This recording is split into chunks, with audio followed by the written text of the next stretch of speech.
the case of the missing Beaumont children.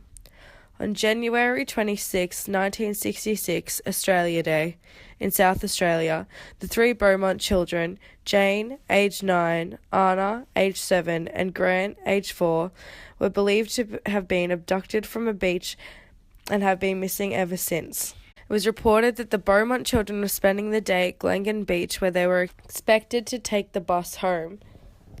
But later that afternoon, they never returned back.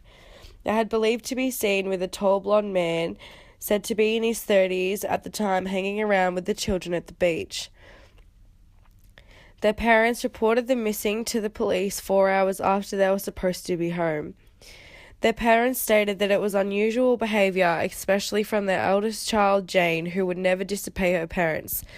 They stated in a newspaper article that if she was expected to be home at 2 o'clock, she would be home at 2 o'clock.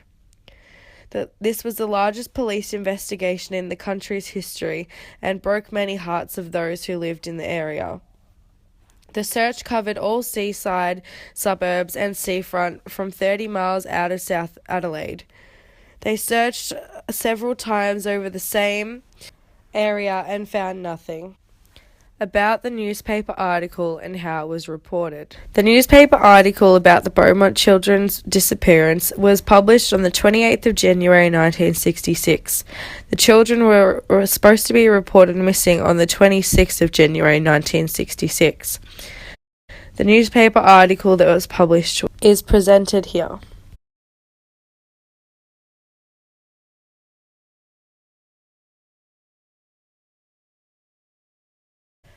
In terms of how the media is reported today compared to how it was reported then, in the newspaper article that was published in 1966, they mentioned the use of clairvoyance. This clairvoyant was hired to try and help find the missing children, but if today in the media this was to be the case, it would be criticised for trying to solve a crime with a psychic of any sort to try and determine where the missing children were. In another article, it was reported that the children were buried underneath a tunnel that was located underneath a warehouse. They asked for $7,000 to be funded to help dig up the dirt in which they believed that the children were buried underneath. This was the clairvoyant suggestion. I don't think that investigators and police would rely on clairvoyance to determine where missing children were, as if they're not even 99% sure themselves, they would not set up or write an article asking for the public to donate $7,000 in order to dig up the dirt in which the children believed to be buried underneath. These days, police could set up an appeal to ask for the public's assistance in where they think the children might be missing and a number to call if they see any suspicious sightings of people that are supposed to be missing.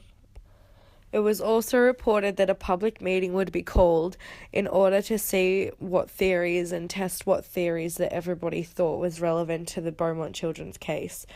In these days, if it was such a serious criminal case as it would be, I don't think that the media or the community would arrange a public meeting in order to determine what theories they thought was right, determining whether the children were missing or abducted.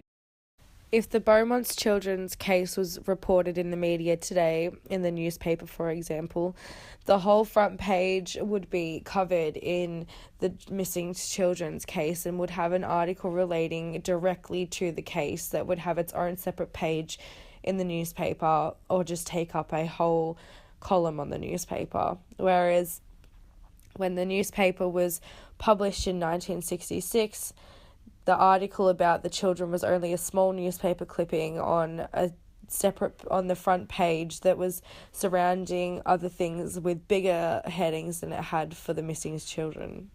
What about the victims is different. There were 3 children, young children, not even over the age of 10, that were all missing and all went missing from the same place at the same time, and they were all related, and not one of them has been found even after 50 years. You would think that because there was 3 children that they would be easier to find, but in fact that wasn't the case. If there was a case like this today, it would be very unusual that there would be 3 victims to be missing all at once, all related and all together, and not one of them had been found, or there had not been one clue that was leading to the children earlier than there was then.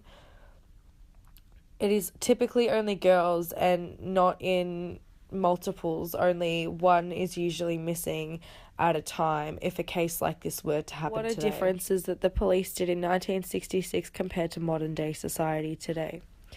The police set up a public meeting, and a public meeting wouldn't be called to be set up to help find the children today, but rather an SES search or a public assistance for searching for the children would be set up instead of a public meeting.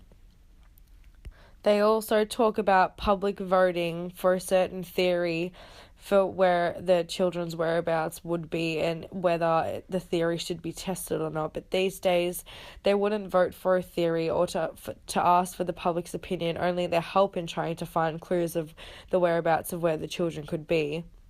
This could be seen as almost like putting a Facebook poll to try and see which action against what theory would be the best to take against finding these children.